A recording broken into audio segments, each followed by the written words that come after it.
Je pense que c'est le mot musique classique qui fait peur aux gens, malheureusement, alors que ça reste de la musique. Quand vous faites écouter à quelqu'un qui ne connaît pas la musique classique, vous lui dites « écoute ça, tu vas voir, c'est vachement beau », ou vous l'emmenez au concert, souvent ils sont conquis, ces gens-là. Bonjour, bienvenue dans l'Avant-Claque. Nous sommes ici avec Thibaut Garcia. Bonjour. Bonjour, guitariste dont le nouvel album Aranjuez sort le 2 octobre. Et Alexandre Tarot, pianiste, bonjour, qu'on ne présente plus, dont le nouvel album, une anthologie de 3 CD, Le Poète du piano, sort le 23 octobre. Merci beaucoup d'être avec nous aujourd'hui. Merci. Merci. Alexandre, d'abord, est-ce que vous pouvez nous présenter Thibaut ? Alors Thibaut est un jeune guitariste que j'ai découvert il y a 3 ans à peu près, 3-4 ans. On fait partie de la même maison de disques, Warner Classics, Erato. Et il a enregistré déjà 3 disques. Il vient de Toulouse. Il a eu 7 prix internationaux. Enfin voilà, c'est une forme de surdoué de la guitare. J'ai été assez impressionné par son son aussi. Il y a quelque chose de très solide. Pardon, je parle face à toi. Oui, il y a quelque chose de très solide et en même temps de très délicat dans son jeu. Et puis, il y a aussi cet instrument qui me fascine depuis toujours, que je trouve très doux, en même temps extrêmement violent parfois, et qui est une sorte de frère lointain du piano. Oui, on oublie que le piano est un instrument à cordes quand même. C'est un instrument à cordes. La grande différence, c'est que nous n'avons pas ce lien direct, digital, avec la corde. Nos cordes à nous, elles sont à 1 mètre. Et il y a plein de matières différentes qui vont de la pulpe du doigt jusqu'à la corde. Et Thibaut, comment avez-vous découvert le travail d'Alexandre Tarot ? Alors moi, je connaissais la musique d'Alexandre Tarot avant de connaître Alexandre. Du coup, j'écoutais ses disques. Pour vous dire, il y a un disque que j'écoutais beaucoup en voyageant, beaucoup dans l'avion, c'était le disque des concertos italiens. Et puis un jour, grâce au label, lors d'une soirée, j'ai rencontré Alexandre. J'étais assez impressionné parce que, vous savez, quand on écoute l'œuvre de quelqu'un et qu'on rencontre la personne en vrai, ça fait toujours étrange. On avait rendez-vous au restaurant et puis on était les 2 premiers. Et il m'a dit un truc il m'a fait comme ça, il m'a fait bon Thibaut, parle-moi de toi. Comme ça. Et quand il y a un artiste que vous respectez comme ça qui vous dit bon, parle-moi de toi, au début j'ai eu du mal à trouver les mots et puis après on a passé une super soirée, c'était génial. Est-ce que vous avez l'un et l'autre un argument fort pour faire écouter du classique aux jeunes générations ? J'ai envie de dire écoutez un morceau comme la gymnopédie d'Erik Satie que je vais jouer tout à l'heure. Écoutez-la tranquillement sur votre canapé, d'un bout à l'autre. Voilà. La musique classique, elle s'écoute peut-être plus dans le détail qu'une chanson. Thibaut, vous avez-vous un argument en massue ? En fait, la musique classique, on la rencontre tout le temps et sans le savoir. Par exemple, dans tous les films. Dans les films, on écoute de la musique qui est de la musique classique. Je veux dire, on entend énormément d'orchestres, on entend parfois des instruments solistes ou des groupes de formation de musique de chambre.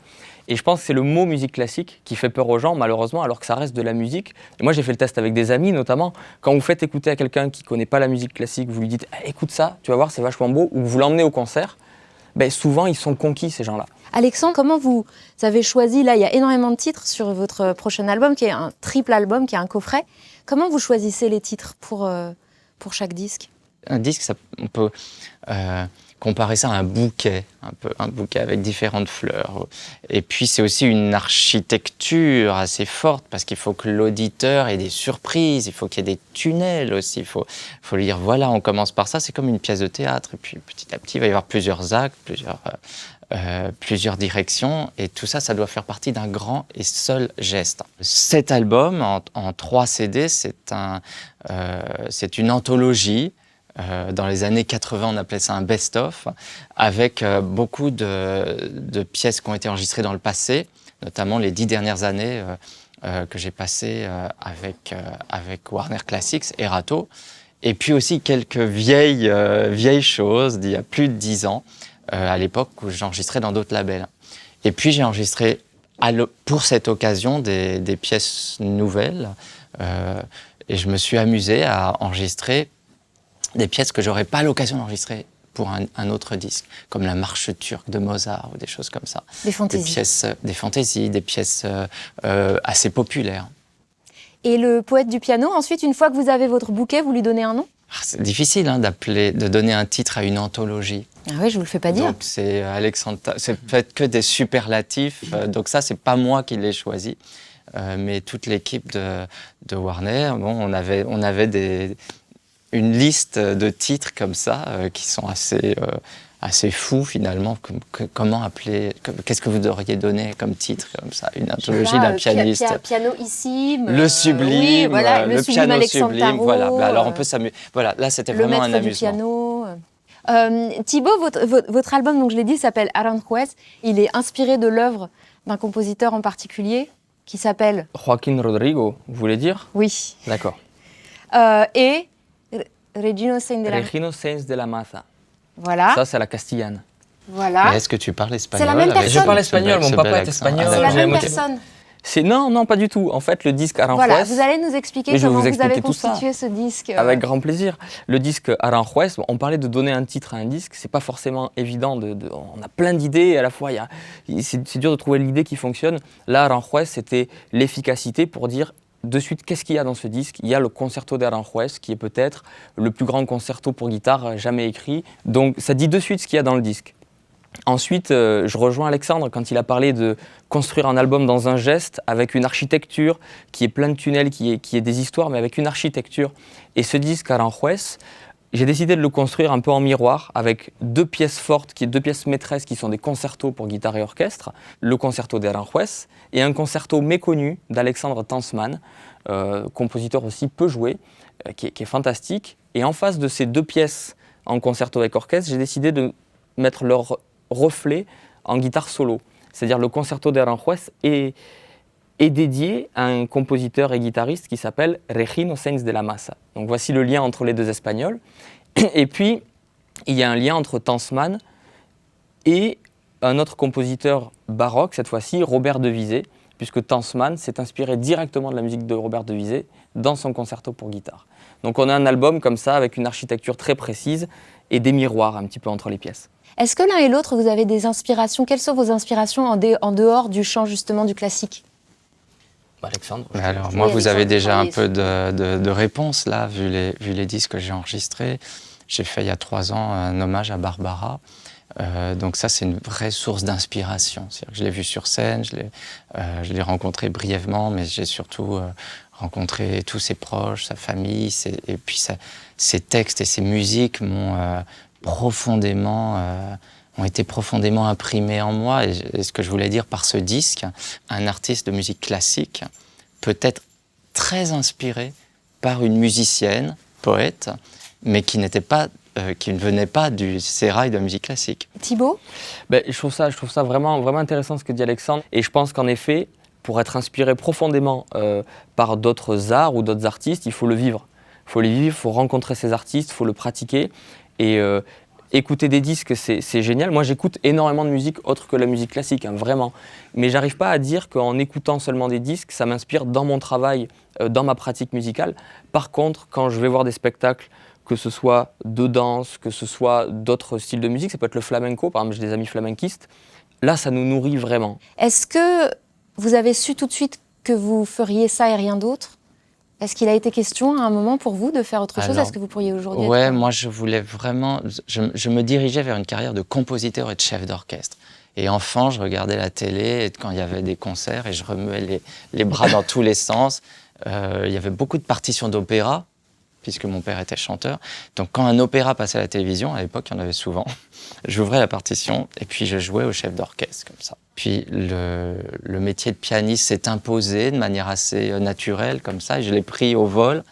Et finalement, être pianiste, c'est un peu se sentir compositeur, en tout cas créer, et être aussi d'une certaine manière un chef d'orchestre parce que c'est un instrument orchestral. On a l'impression d'avoir plusieurs musiciens sous les mains et avec cet instrument, on peut se diriger vers des sonorités très différentes. Et souvent, on joue des pièces d'orchestre qui ont été réduites au piano, dans lesquelles on essaye aussi de créer de la perspective et des sonorités orchestrales. D'accord. Thibaut, vous êtes né avec une guitare entre les mains, vous, quasiment? il me Oui, semble. alors c'est un petit peu différent parce que moi, mes parents ne sont pas du métier. C'est-à-dire que mon père joue de la guitare, mais en amateur. Donc lui, il est kiné, donc il jouait de la guitare le soir en rentrant ou quand il y avait des amis, quand il y avait de la famille. Donc, par exemple, j'ai jamais eu de lien direct avec la profession personne dans ma famille savait ce que c'était que le métier de musicien ou d'artiste. Donc moi d'ailleurs ça a été plutôt, j'ai commencé par exemple le foot avant de faire de la guitare, j'en ai fait pendant 10 ans, j'ai fait les deux, et à un moment j'ai dit la guitare pour moi c'est, vers l'âge de 14-15 ans je me suis dit c'est ça que je veux faire et il y a pas d'autre solution. C'est vraiment ça, donc j'ai lâché le reste et puis je me suis mis à fond dans la guitare. C'est ça que je trouve génial dans tous les profils d'artistes, c'est qu'on y vient différemment. Vous avez l'un et l'autre, je trouve quand on vous voit jouer, un rapport très sensuel à votre instrument. Thibaut, vous emportez votre guitare partout avec vous. Alexandre, c'est différent parce que bon, Un peu plus lourd, ouais. c'est un piano. Mais si vous deviez décrire en quelques mots le rapport que vous avez à votre instrument. La grande différence, c'est ça, c'est que Thibaut a sa guitare. Je ne sais pas si tu en as plusieurs, j'imagine. Ouais, mais c'est celle-là, c'est mon bébé, celle-là. Alors voilà, son bébé, il l'a toujours avec lui. Et moi, j'ai des bébés partout et qui ne m'appartiennent pas, évidemment. Vous n'êtes pas le premier. Et je ne les connais pas toujours. J'arrive le matin d'un concert, on se regarde comme deux acteurs qui vont faire une pièce ensemble le soir même. Il faut qu'on s'entende, il faut qu'on se respecte, il faut qu'on se comprenne. Et j'aime ça aussi, j'aime la découverte d'un instrument que je ne connais pas. Il y a du danger là-dedans, hein, arriver sur scène, se dire, bon, ben, dans 3-4 heures, ou ce soir, à 20 heures, je vais jouer avec toi. Parce que même un piano magnifique, il aura toujours des petites failles. Thibaut, c'est très fusionnel avec votre guitare.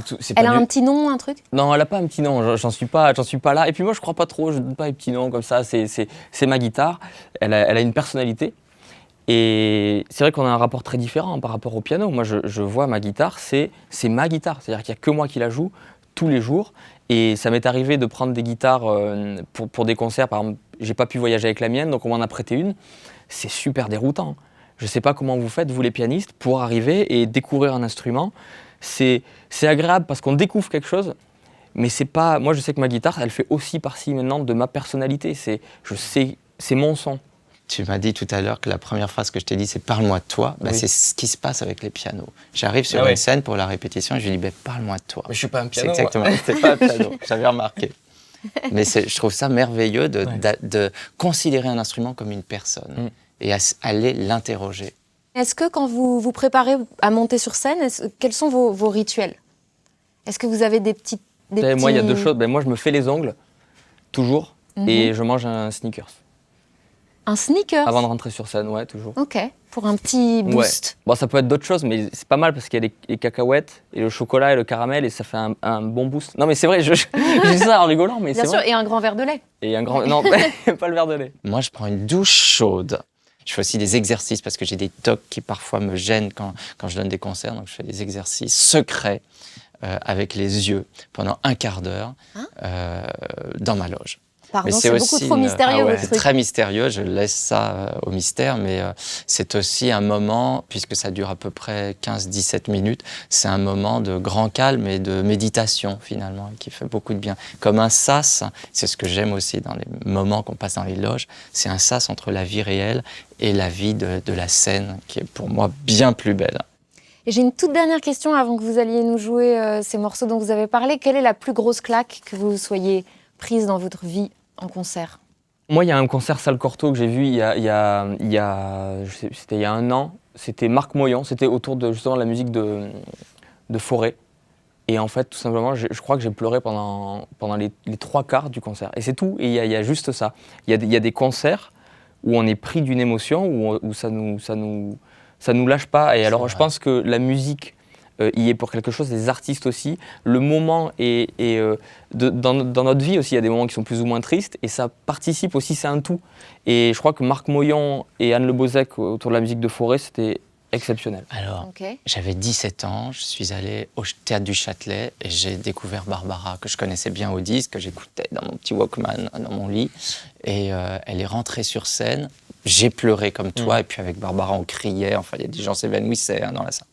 Et donc, c'était une sorte de grand-messe où on se levait, on se rasseyait, on se levait. Et puis, elle, en grande prêtresse, avec cette voix sublime, mais qui était au bout du souffle, comme un animal qui allait mourir. Et donc, il y avait quelque chose de gigantesque. Et dès ce premier concert, je l'ai suivie dans des tournées. Enfin, j'étais vraiment fou d'elle.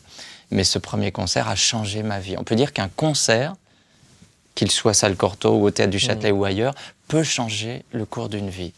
C'est vrai. Voilà, c'est l'heure de passer au clac-claquer. Je vous explique pas le concept, vous avez compris, je vais vous donner des mots et à chaque fois vous dites clac ou claquer. Ok. Ok, Super. c'est parti.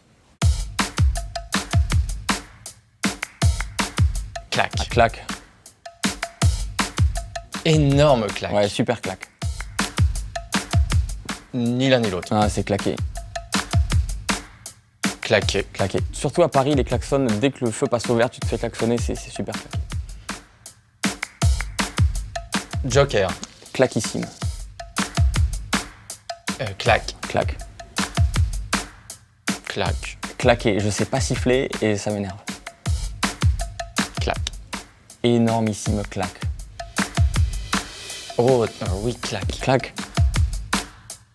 Claqué. Claqué. Et en plus, il y a quelqu'un qui s'appelle Thibaut Garcia. Et du coup, je suis confondu avec Thibaut Garcia de la C'est télé-réalité. vrai. Il va falloir arrêter ça. Claque. Claque. Claque. Claque. Claque. Ouais, claque. Quand ils sont faits par des Japonais. C'est très agréable. Ouais, très Mais claque. attention de ne pas se claquer au sol. Alexandre Tarot, Thibaut Garcia, merci beaucoup pour cet entretien. Je vais vous laisser aller rejoindre la scène de l'avant-claque. Merci. C'est très agréable. Merci beaucoup.